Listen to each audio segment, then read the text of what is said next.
31 जुलाई 2026 ये date miss की तो 3 चीज़ें होंगी। पहली, ₹5000 की पेनल्टी सीधा लग जाएगी। दूसरी, स्टॉक मार्केट में जो लॉसेस हुए, वो अगले साल कैरी फॉरवर्ड नहीं होंगे, सीधा वेस्टेड। तीसरी, ओल्ड टैक्स रेजिम में चूज़ करने का मौका हमेशा के लिए जाता रहेगा। न्यू रेजिम में ऑटोमैटिकली डिफ़ॉल्ट हो जाएगी। और अगर तुम स्टॉक मार्केट में इन्वेस्ट करते हो, म्यूचुअल फंड्स में इन्वेस्ट करते हो, तो इस साल आईटीआर फाइलिंग पहले से अलग है। नए रूल्स आए हैं, नए फॉर्म्स हैं और नए डिस्क्लोजर्स। आज की इस वीडियो में हम सब कुछ कवर करेंगे।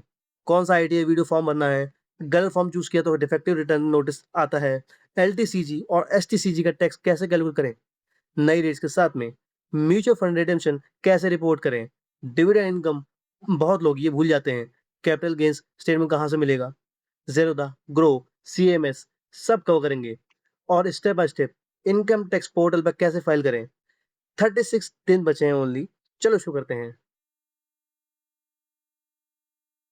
आइडिया फाइलिंग में पहली गलती होती है गलत फॉर्म चूज करना। गलत फॉर्म मतलब डिफेक्टिव रिटर्न नोटिस आता है इनकम टैक्स डिपार्टमेंट से। तो पहले ये क्लियर करते हैं। आइडिया वन सिर्फ सिंपल केसेस के लिए। सैलरी एम्प्लॉई, एक घर की rental income, saving account interest और अब एक नई चीज एलटीसीजी यानी कि long term capital gain 1.25 lakh तक आईटी वन में रिपोर्ट कर सकते हो। ये नई रूल है इस साल से। लेकिन ये नहीं भरना अगर आपने इंट्राडे ट्रेडिंग की हो या एफएनओ किया हो या फिर बिजनेस इनकम हो।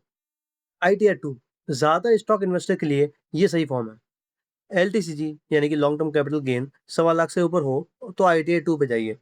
मल्टीपल स्टॉक्स खरीदना बेचना कैपिटल गेन शेड्यूल होगा आईटीआर टू में। फॉरेन स्टॉक्स या यूएस ईटीएफ में इन्वेस्ट किया तो आईटीआर टू। म्यूचुअल फंड्स बेचा और गेन्स 1.25 लाख से ऊपर हुए तो आईटीआर टू। अगर तुम सिर्फ लॉन्ग टर्म इन्वेस्टर हो और इंट्राडे नहीं करते तब भी आईटीआर टू तुम्हारा फॉर्म है। आईटीआर थ्री जो कि ट्रेडर्स के लिए है। अगर आपने इंट्राडे ट्रेडिंग की है इस साल तो आईटीआर थ्री कंपलसरी है। एफएनओ यानी कि फ्यूचर एंड ऑप्शंस किया है तो आईटीआर थ्री कंपलसरी है। और इस साल एक नया रूल आई है। इंट्राडे ट्रेडर्स को अब टर्नओवर और ट्रेडिंग इनकम डायरेक्टली डिस्क्लोज करना है आईटीआर थ्री में। पहले ये ऑप्शन होता था पर अब नहीं। आईटीआर फोर जैसे स्मॉल बिजनेस और सिंपल कैपिटल गेन्स वाले जो होते हैं उसमें और एलटीसीजी 1.25 लाख तक आईटीआर फोर में आएंगे। सिंपल सा है समझने में।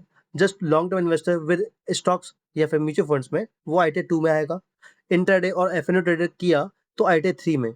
और सिंपल सैलरी वाले जो लोग हैं और स्मॉल एलटीसीजी है तो वो आईटीआर वन में। डेट म्यूचुअल फंड्स के लिए रूल थोड़ा सा अलग है। कितना भी होल्ड करो अब सब ये एसटीसीजी में काउंट होगा और स्लैब रेट से टैक्स लगता है। ये चेंज 2023 में आया था बट अभी भी अप्लीकेबल है। Tax rates equity LTCG 1.25 lakh तक है तो जीरो टैक्स है और 1.25 लाख से ऊपर है तो एलटीसीजी 12.5% टैक्स बिना इंडेक्सेशन के। इक्विटी एसटीसीजी 20% फ्लैट, कोई एग्जेम्पशन नहीं। Debt mutual fund gains slab rate से टैक्स तुम्हारी इनकम ब्रैकेट के हिसाब से। अब एग्जांपल देखते हैं। अगर आपने आयशर मोटर्स के शेयर खरीदा जनवरी 2023 में और बेचा जनवरी 2024 में और आपका प्रॉफिट होता है 2 लाख रुपए, तो होल्डिंग पीरियड 12 मंथ से ज़्यादा और एलटीसीजी लगा इसका मतलब, और 1.25 लाख का एग्जेम्प्ट आपको मिलेगा। और जो रिमेनिंग 75,000 है वो टैक्सेबल होंगे जो कि 12.5% पे रेट होंगे, जो कि होते हैं 9,375 रुपये।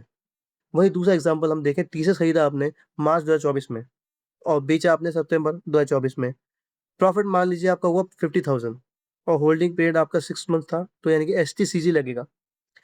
टैक्स आपका 50,000 का 20% लगेगा जो कि होता है 10,000 रुपये। नोटिस करो एसटीसीजी में ज़्यादा टैक्स लगा इवन द प्रॉफिट लेस था, इसलिए होल्डिंग पीरियड मैटर करता है। कैपिटल लॉस, सिर्फ गेन नहीं लॉसेस भी रिपोर्ट करनी चाहिए आईटीआर में। कैपिटल लॉस इस साल का अगले साल का गेन से ऑफसेट कर सकते हो, लेकिन ये तभी होगा जब आप जुलाई 31 से पहले आईटीआर फाइल करो। अगर लेट फाइल किया तो ये लॉस कैरी फॉरवर्ड नहीं होंगे। Mutual fund redemption, mutual fund investors के लिए ये सेक्शन बहुत इंपॉर्टेंट है। इस साल रिडेम्पशन की तो ध्यान से सुनो।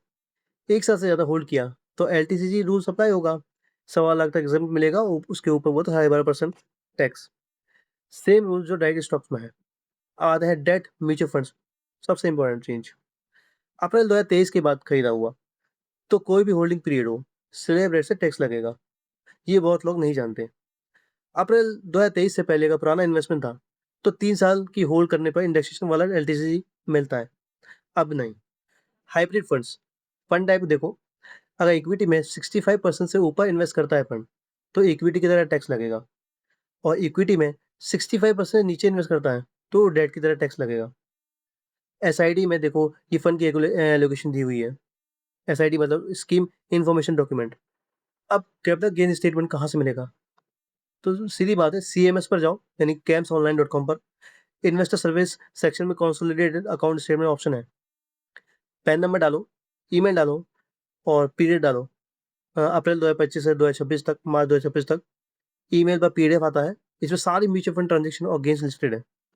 ये स्टेटमेंट डायरेक्टली आईटीआर में यूज करो कैपिटल गेन्स कैलकुलेट करने के लिए।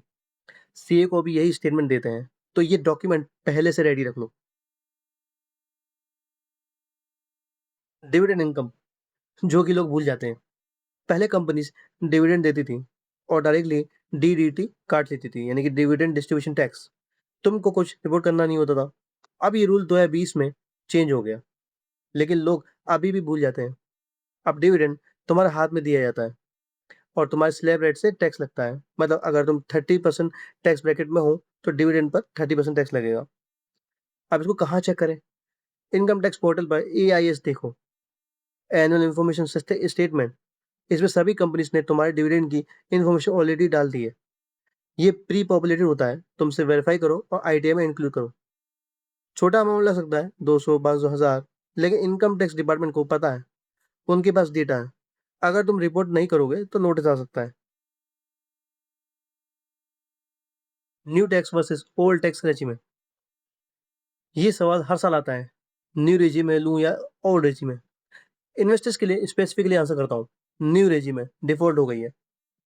न्यू रेजिम है, अब डिफॉल्ट है, मतलब अगर तुम कुछ चूज नहीं करते हो, न्यू रेजिम है ऑटोमेटिकली अप्लाई हो जाएगी। और अगर लेट फाइल किया, यानी कि 31 जुलाई के बाद, तो ओल्ड रेजिम में चूज करने का ऑप्शन ही नहीं मिलेगा। न्यू रेजिम में टैक्स स्लैब लोअर है, लेकिन एटीसी, एटीडी, एचआरए कोई डिडक्शन नहीं मिलती। वहीं ओल्ड रेजिम में, एटीसी में ELSS, mutual fund, PPF, LIC में से मिला के 1.5 लाख डिडक्शन मिलता है। एटीडी में हेल्थ इंश्योरेंस प्रीमियम, जो कि 25,000 से 50,000 तक मिलता है। एचआरए अगर सैलरीड हो, तो होम लोन इंटरेस्ट सेक्शन 24। ये सब मिला के काफ़ी लोग ओल्ड रेजिम में ज़्यादा फायदा में होते हैं। और स्टॉक मार्केट इन्वेस्टर के लिए स्पेसिफिकली बताता हूँ, कैपिटल गेन्स पर दोनों रेजिम में सेम टैक्स लगता है। एलटीसीजी वही 12.5% और एसटीसीजी 20%, दोनों में सेम। तो डिसीजन डिपेंड करता है, सैलरी या अदर इनकम पर कितनी डिडक्शन है क्लेम कर सकते हो। क्लियर टैक्स का फ्री कैलकुलेटर यूज करो, दोनों रेजिमे में टैक्स कैलकुलेट करके कंपेयर करो। लिंक डिस्क्रिप्शन में है।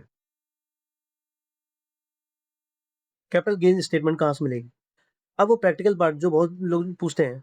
अब मेरा ब्रोकर जरूर होता है, कैपिटल गेन्स कैसे निकालूं, मेरा ग्रो यूज करता है, रिमूव कहाँ से जाऊँ? देखिए, हर किसी का अलग हो सकता है। तो सबसे कॉमन होता है कि आप जैसे कि ज़ेरोधा लेते हैं, तो ज़ेरोधा कंसोल खोलो, console.zerodha.com, टैक्स सेक्शन में जाओ, tax PNL report, financial year 2025-26 select करो और डाउनलोड पीडीएफ करो। एक और important document, AIS, annual information statement, income tax portal पर अवेलेबल है। ये सब ट्रांज़ैक्शन का मास्टर रिकॉर्ड है। आईटीआर के फाइल करने से पहले इसे ज़रूर चेक करो। अगर कोई मिसमैच हो, तो एडवांस में पता चल जाता है। आईटीआर कैसे फाइल करें? अब वो पार्ट जो सबसे इम्पोर्टेंट है, एक्चुअली फाइल कैसे करते हैं? आईटीआर 2 का वॉक थ्रू करते हैं हम। मोस्ट स्टॉक मार्केट इन्वेस्टर के लिए ये एप्लीकेबल है। तो पहला स्टेप है, हम लॉगिन करेंगे, incometax.gov.in खोलेंगे और वहाँ पे लॉगिन करेंगे पैन नंबर और पासवर्ड से। अगर पहली बार है तो रजिस्टर करो पैन और आधार से। दूसरा स्टेप, एआईएस को चेक करो। आईटीआर फाइल करने से पहले एआईएस चेक करो। एनुअल इन्फॉर्मेशन स्टेटमेंट में जो डेटा है, वो इनकम टैक्स डिपार्टमेंट को पहले से पता है। तुम्हारा आईटीआर डेटा एआई से मैच करना चाहिए। मिसमैच हुआ तो नोटिस आ सकता है। तीसरा स्टेप, आईटीआर फॉर्म सेलेक्ट करो। ई फाइल में जाके income tax return, file income tax return, assessment year 2026-27 select करो। मोड ऑफ फाइलिंग ऑनलाइन करो और फॉर्म आईटीआर 2 सेलेक्ट करो। स्टेप 4 में प्री फिल डेटा वेरीफाई करो। पोर्टल ऑटो फिल करता है। Pan, address, bank detail, salary सब वेरीफाई करो। कुछ रॉन्ग हो तो करेक्ट करो। अब स्टेप 5 में कैपिटल गेन्स शेड्यूल को फिल करो। शेड्यूल सी सेक्शन में यहाँ कैपिटल गेन्स एंटर करनी है। एलटीसीसी इक्विटी और एसटीसीसी इक्विटी। अलग-अलग सेक्शन है। ब्रोकर का टैक्स पीएनएल रिपोर्ट खोलो, नंबर्स कॉपी करो। स्टेप 6 डिविडेंड इनकम ऐड करो। शेड्यूल ओएस अदर सोर्सेज में जो इन डिविडेंड इनकम एंटर करो। एआईएस में जो डिविडेंड फिगर दिख रहा है वही एंटर करो। स्टेप 7 डिडक्शन क्लेम करो। ओल्ड रेजिमे चूज कर रहे हो तो एटीसी, एटीडी, एचआरए एंटर करो और न्यू रेजिमे में ये स्किप हो जाता है। 8वां स्टेप टैक्स कैलकुलेट करो और पे करो। पोर्टल टैक्स ऑटोमेटिकली कैलकुलेट करता है। अगर एडिशनल टैक्स बनता है, पे करो via net banking, via UPI और चलन 280 के थ्रू। स्टेप 9 सबमिट और वेरीफाई करो। सबमिट करो फिर ई वेरीफाई करो और 30 दिन के अंदर ज़रूरी है। आधार ओटीपी सबसे ईज़ी, क्लिक करो, ओटीपी आएगा, एंटर करो और डन। एक्नॉलेजमेंट नंबर सेव करो। ये प्रूफ है कि आईटीआर फाइल हो गई है। अब आईटीआर फाइल होने के बाद भी मिस्टेक अगर मिलती है, तो रिवाइज़ रिटर्न फाइल कर सकते हो 31 दिसंबर 2026 तक। पेनल्टी नहीं लगेगी रिवाइज़ रिटर्न पर। अगर 31 जुलाई मिस की तो क्या कॉन्सिक्वेंसेज़ हैं?